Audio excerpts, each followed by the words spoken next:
I'm Eileen, a 32-year-old housewife. My husband Sean and I have been married less than a month ago, so we are newlyweds. We dated for 10 years since we were students, so after we got married, it didn't feel like there was anything new at all. We've heard stories about people who's been dating each other for too long, but not ended up getting married, so I wondered if we would end up the same way and worried about it. But on my birthday, my husband proposed to me. I immediately said yes, of course, because I was very happy. Even while I was dating my husband, there were all sorts of problems. But I could tell that he finally chose me, so I was very relieved. I think I will be a little late today, so I don't need dinner. Well then, I'm off. Take care. We don't have children yet, of course, so after I send my husband off to work, I can spend my free time as much as I want. We think about having children and raising them, but on the other hand, I've always wanted to start my own business. Of course, I want children, but spending the rest of my life doing my own work is what I really want to do. So in my free time, I do some research on the internet and read books. And then, of course, I read management books and study about my favorite interior design because I quit my job when I got married.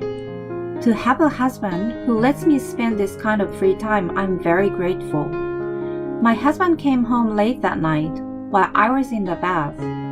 I need to talk to you for a minute, so let's talk in the living room. A talk? About what? I go out of the bath and went to the living room. My husband was sitting on the couch, wearing his suit for some reason. Aren't you going to change? No, I will get changed later. I sat next to my husband on the couch. I'm really sorry, but I will be straightforward with you. I want you to divorce me. What? I'm actually dating the president's daughter, and she wants to marry me, so please divorce me. It was sudden, so I didn't understand. Divorce? We've been married less than a month. And yet, just because he wanted to grant his girlfriend's wish, he's telling me to cancel our marriage. I was stunned. I'm trying to get ahead. If I marry the president's daughter, I will definitely get ahead, so let's get a divorce. In fact, my husband was a man who had been unfaithful to me for a long time. During the 10 years we have been together since we were students, he had had over a dozen flings. It's just that I have been a little busy with things, so if I leave him alone for just a moment, he will be soon cheating on me. He would say that it's because he was feeling unloved, but no sooner than I'll tell him I'm leaving, he would end the fling and then come back to me. My husband has always seemed to be frustrated with me, yet we had been together for 10 years. So, when my husband proposed to me, I conveniently thought that he was ready to grow old with me, but apparently that was a mistake. I tried to hold back my tears and said, "Fine, but alimony will be high, you know." Of course, I will pay you alimony. Amy also said I will pay her a good amount. Okay, then I will make it 10 million in alimony. Okay, I will get the payment ready for you. With that, my husband went out again. I was left there, wondering what those 10 years of dating him and this marriage were all about. I couldn't stop crying. Divorce after less than a month of marriage. It's really stupid. Because if I had left him sooner, I didn't have to go out with him for 10 years. It would have been better if we had split up earlier. I was already completely regretting trusting such a husband like him. It's because the unfaithfulness I had endured was never going to be healed. He paid the fee in less than a week, and did so without delay. We divorced without any problems. As we parted, he laughed mockingly and said lightly, "Do your best too." It really pissed me off. Only he could be happy and have a bright future. He seemed to feel pity for me for being left alone. What a rotten guy, I thought, seeing my husband's true nature. I moved out of the apartment we had been living in together for a long time and moved into a small one near the train station. I was told I could take whatever household goods I wanted, so I brought almost everything. The move was completed, so I took a break at night alone with a beer. Now, what am I going to spend $10 million on? I decided to build a company.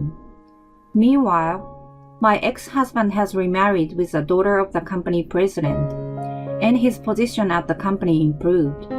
But I was looking forward to the change. But then, the incident happened. The company's accounting irregularities were discovered, and the father-in-law was caught by the police and had to resign.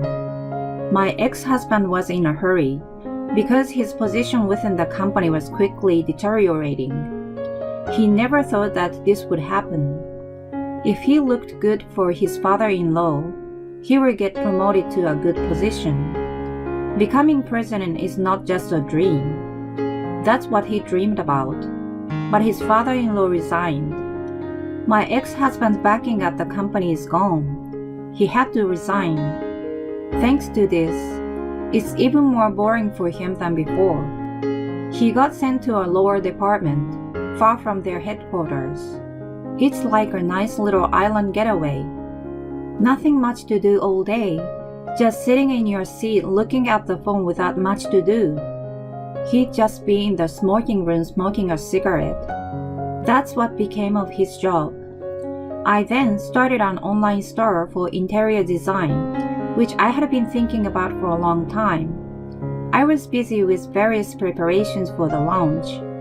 I will start with small items and eventually handle large furniture and other items. I wanted to make it a store. I started by coming up with a company name. Then, I did all sorts of miscellaneous work to set up the company. Should I commission an e-commerce site, or do I want to make it myself first? I also rented warehouses for suppliers and inventory, and hired staff for shipping, designing the shipping boxes, etc., etc. Anyway, there was plenty to do. I was rushing headlong towards starting my own business. My ex-husband was completely out of my mind. Meanwhile, on the side of the president's family, his father-in-law was arrested by the police for accounting irregularities.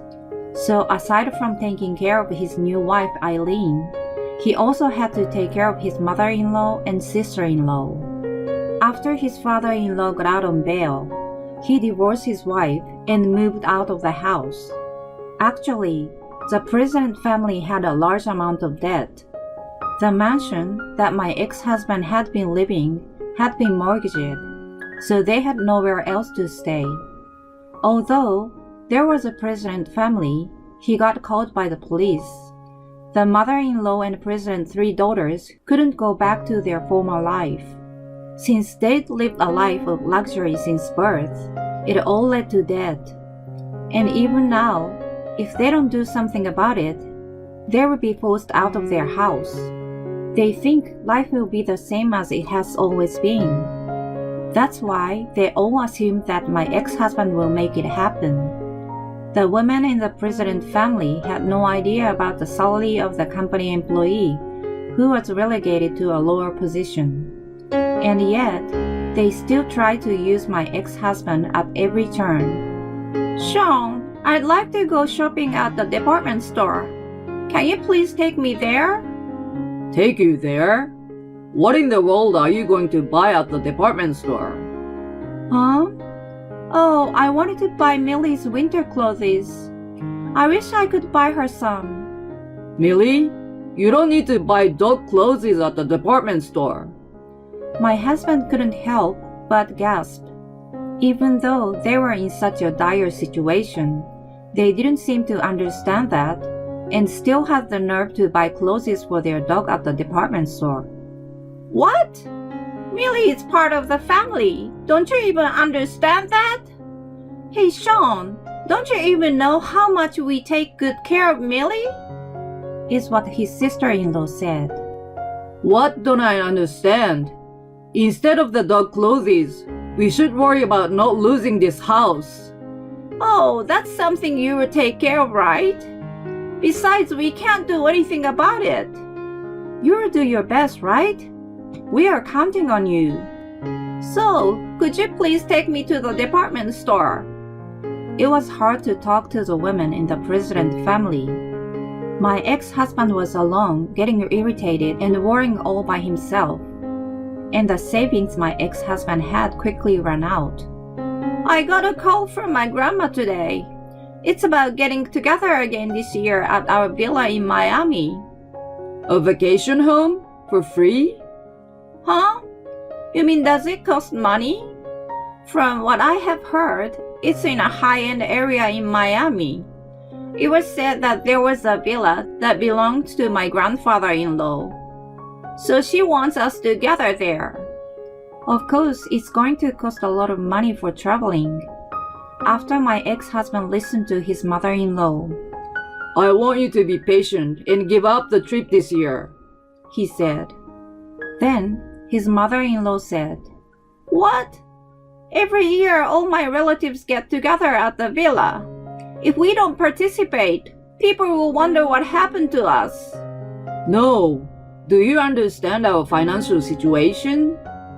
There is a substantial amount of debt. You should try to cut it down a bit. You just can't make a living, can't you? His mother-in-law got angry and told all her relatives, including her grandmother-in-law, about just how worthless he was. Oh, come on. No matter how much I try to manage it, how do you not know that I'm doing my best? My ex-husband was really fed up. I don't really understand what's going on. I, on the other hand, started with a simple listing and opened an e-commerce store. The e-commerce store got off to a good start with lamps and other items like the ones in the drama that are currently airing. So sales were increasingly very well. I am also a certified interior coordinator, and I upload various photos on social media, as well as starting a blog on interior design, we are attracting more customers. Anyway, we managed to create an online store that sells consistently. Although I struggle with it every day, I was living such a fulfilling life. I was starting to feel like divorcing my ex-husband was the right thing to do. Even before I got married, my ex-husband had been cheating on me for 10 years. I started to think that I'd been living while feeling bothered by it every day, which was a huge waste of time. If I were to live with him while feeling uneasy, I'd rather just leave and do what I want to do like I'm doing now. I learned to be happy. I realized again that my ex-husband was a difficult person to deal with. At the end of the year, his new wife Eileen came back from a relative's memorial service, and with an angry look, told him that her cousins made fun of her. The fact that they couldn't go to the summer villa due to debt and having to cut back on their lifestyle had spread amongst their relatives. And then, you have zero discernment to marry such a worthless man. Your father was forced to resign as president as a result of his dishonesty. The whole family don't use their eyes to see, do they? Was what her unmarried cousin of the same age said, making fun of her. It's all your fault. What are you? You're a man and you can't even make a decent living. Before our marriage, you looked so high and mighty saying you were trying to be successful in business. What was that about? That's not my fault. It's your family's fault for having lived like that when you were in debt in the first place. Even your father had to commit fraud for you guys because you needed money, right? What's that? You say that like it's our fault. It is. All you do is spend money without thinking. And you have no idea how much money I make. Amy had to endure some things. She always used to go to the theater with her friends, but had stopped doing that. They try to buy as little clothing as possible. However, their frugality was still different from that of the average person. They'd still buy some high-end beef at the department store. And for them, when it comes to luxury food, they'd say, "It can't be helped," and they'd keep buying. I wish I'd never married you. We went to the trouble of paying $10 million in alimony, but it's really silly that I got something worthless instead. I'm not sure that not having money is the end of the world, but at some point in time, his mother-in-law and sisters-in-law started blaming my ex-husband for everything. It had been almost a year since my ex-husband and I divorced. My e-commerce store is making quite a lot of sales. I was thinking of strengthening my brand and getting more hands-on with my e-commerce site. I'm also learning about marketing. I attended seminars and other events often. A marketer who taught at one of the seminars I attended. I befriended a man 3 years older than me who has also published a book. We started going out a lot. Not only do we talk about marketing and e-commerce, which is what I'm studying, but we also follow each other's social media accounts, and we've been talking about the photos we've uploaded. We always have a lot to talk about. I always have a very good time with him. I was beginning to think if I could be with him forever. Then one day, my ex-husband came to visit me at my apartment. After more than a year of not seeing each other, he looked very skinny.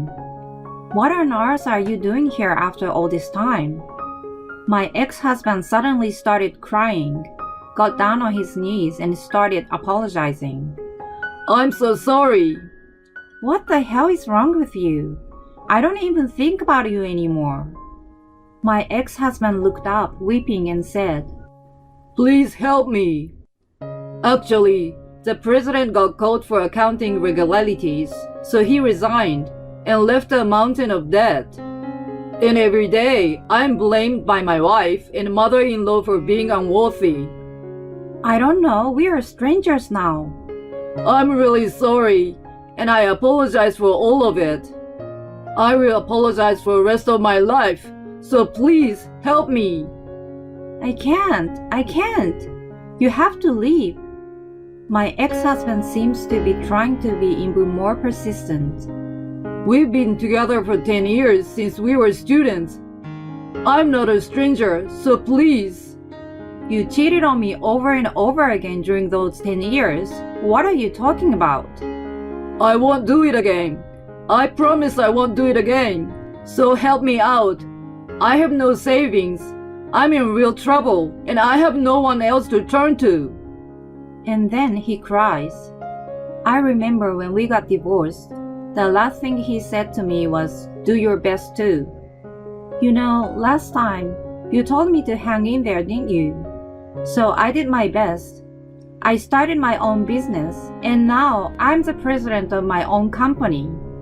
Yeah, it's great. You are so much better at what you do than I am. I'm so sorry. Please help me." My ex-husband, who mocked me when he won last time, was on his knees. I feel bad for him, but I was happy to think that I had won.